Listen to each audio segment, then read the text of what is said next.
안녕하세요.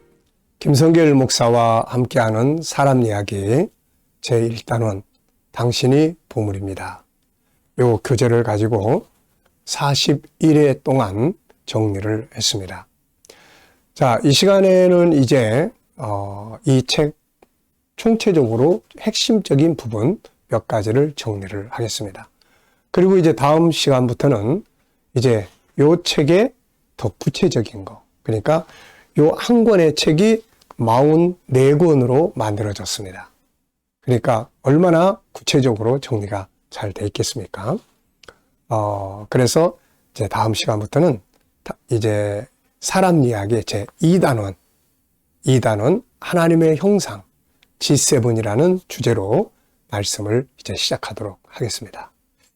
자, 기대를 가지시고 함께 해주시기 바라고요. 자, 오늘 이걸 이제 마치기 전에 우리가 이제 기억해야 될 게 있어요. 예수님은 마태복음 16장 26절에서 한 사람의 생명이 온 천하보다 귀하다 이렇게 말씀하셨어요. 자, 사람은 천하 만물보다 귀한 존재입니다. 그 이유가 뭘까요? 하나님께서 인간을 하나님을 닮은 존재로 만드셨기 때문에요. 하나님이 우리를 존귀한 존재로 만드셨기 때문에 인간은 천하보다 귀한 것이고, 그런 인간이 죄 속에서 멸망으로 가기 때문에 하나님 예수님께서 자기 목숨을 바쳐주신 거예요. 우리가 인본주의 진화론, 여기서도 다 인간의 존귀함을 이야기를 해요. 그러나 그 안에 막상 들어가 보면 인간의 본질이 없어요. 인간이 누군지를 모르기 때문에, 어떤 존재인지를 모르기 때문에 본능적으로 사람이 먼저야, 사람은 중요해. 그래도 가보면 약육강식, 그리고 또 물질주의, 이런 것들이 다 사람을 둘러싸여 있어서 돈이 많으면 왕도 되고 없으면 노예가 되고 이런 구조가 돼버린 거예요. 힘이 있는 자들은 왕 노릇을 하고 힘이 없는 자들은 종이 되고 노예가 되고 고통을 받고 왕따 당하고. 그래서 진화론이나 인본주의 속에서는 우리의 가치를, 인간의 본질, 가치를 찾을 수가 없습니다. 이것을 우리는 성경 속에서 찾을 수 있는 거예요. 인간은 인간을 모릅니다. 진화론 인본주의자들이 어떻게 인간을 알겠어요? 자기가 창조될 때, 만들어질 때, 존재할 때 그 자리에 없었는데. 그래서 성경 속에, 성경은 창조주가 너희는 이런 존재야, 이것을 말씀해 주신 내용이기 때문에 성경 안에 들어가면 우리가 나에 대해서 잘 알 수가 있게 되는 거예요. 그래서 성경 속에 있는 나를 만나라, 이 이야기를 제가 강조하고 있는 거예요. 자, 성경 속에 있는 나는 세 가지의 중요한 특징을 가지고 있습니다. 인간이 존귀하다는 이유가 세 가지예요. 그 첫째는 존재의 배경입니다. 우리 맨 앞에 이야기했죠? 존재. 내가 어떻게 만들어졌느냐? 내가 어떻게 존재하는 거냐? 그래서 존재의 배경, 여기에 대해서 시편 139편 13절로 18절, 에베소서 1장 4절로 11절, 요건 우리가 꼭 기억을 해둬야 돼요. 우리의 호적이니까 이게. 그래서 우리가 존재하는 이유는 하나님께서 우리를 사랑하시고 기뻐하시고 필요로 하셔서, 그래서 이 세상에 보내진 모든 사람들은 다 다양한 모습으로 와요. 그런데 이게 그냥 제멋대로 된 게 아니라 하나님이 뭔가를 이루시기 위해서 그런 모습으로 세상에 보내주신 거예요. 그래서 나중에 때가 돼서 천국이 임할 때는 이 다양한 모습들 다, 문제 있는 모습들을 벗겨주시고 온전한 모습을 주시게 되는 거죠. 그래서 하나님이 우리를 사랑하시고 기뻐하시고 그리고 선택하셔서, 필요해서 우리를 선택했어요. 그래서 하나님의 계획 속에서 우리가 오기 때문에 인간은 존귀한 거다. 자, 두 번째는 인간이 왜 존귀한 거냐? 하나님의 형상이 되었어요. 하나님의 형상. 존재의 과정이죠. 존재의 과정. 이것은 창세기 1장 27절, 28절. 네. 하나님이 우리를 만드실 때 그냥 아무렇게나 만든 게 아니에요. 흙덩어리로만 만드는 게 아니에요. 전능하신 하나님을 닮은 존재를 우리 만들어놨어요. 그래서 인간이 귀한 겁니다. 그래서 인간 속에는 하나님을 닮은 속성들이 있어서 존귀한 삶을 살아갈 수 있는 능력을 가지고 있는 거죠. 세 번째는 존재하는 궁극적인 목적이에요. 존재하는 궁극적인 목적. 네. 궁극적인 목적. 우리가 왜 존재합니까? 진화론은 살다가 죽으면 끝이에요. 네. 근데 창조론은 죽어서 끝이 아니야. 이 땅은 잠시 머물다가 하나님의 나라로 돌아가서 영원히 천국에서 천국과 영생의 복을 누리는 거예요. 네. 살다 죽으면, 살다 끝나면 무슨 의미가 있어요? 근데 영원한 삶. 그래서 인간은 존귀한 존재다. 여기에 대해서는 에베소서 1장 3절로 6절, 계시록 7장 9절로 17절, 이렇게. 그래서 이런 성경들은 우리가 꼭 기억하시면 좋습니다.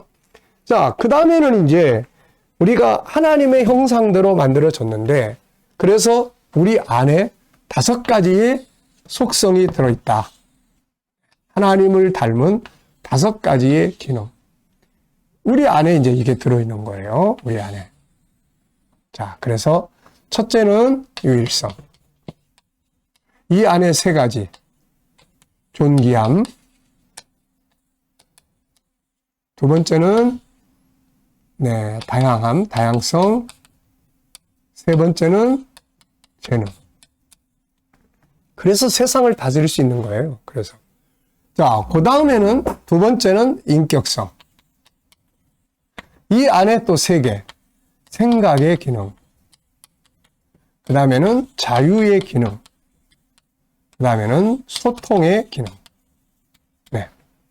자, 그 다음에는 또 이제 뭐 있습니까? 그 다음에는 이제 거룩성. 이 안에 또 3개. 영성. 그 다음에 작은 성품들. 그 다음에는 컨설팅의 기능.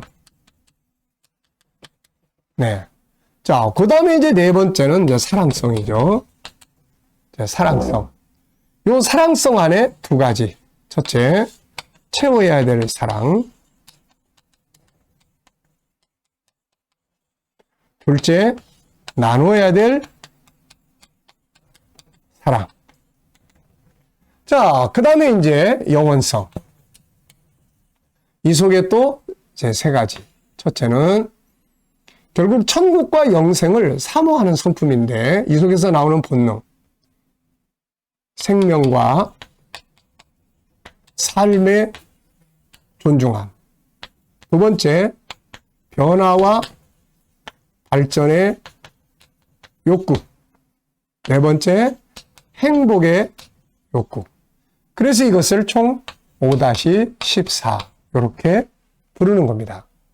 우리 안에는 이게 들어있는 거예요. 이게 그냥 단순한 흙덩어리가 아니고 이게 바로 세상을 다스릴 수 있는 능력의 창고예요.